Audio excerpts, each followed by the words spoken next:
குறிப்பாக பொன்னாங்கண்ணி கீரை கண்ணுக்கு மிக மிக சிறப்பானது.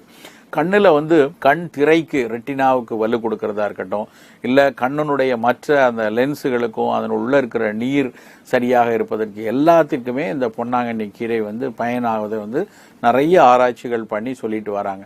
ஸோ அதனால் பொன்னாங்கண்ணி கீரையை குழந்தைக்கு சின்ன வயது முதலே கொடுத்துட்டு வந்தோம்னா, ஒருவேளை அவர்களுடைய அப்பா அம்மா கண்ணாடி போட்டிருந்தா கூட குழந்தைக்கு சீக்கிரமே கண்ணாடி போட வேண்டிய ஒரு கட்டாயம் வராது.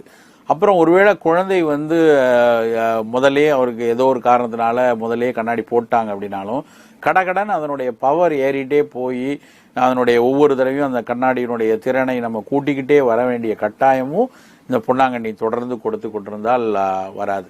இதைத்தான் வழக்கு மொழியில் ஒன்று சொல்லுவாங்க, போன கண்ணும் திரும்புமா பொன்னாங்கண்ணி கீரையாலேன்னு ஒரு சொலவடை உண்டு. அந்த அளவுக்கு கண்ணே போயிடுச்சுன்னா கூட தொடர்ந்து பொன்னாங்கண்ணி கீரை சாப்பிட்டா அந்த கண் பார்வை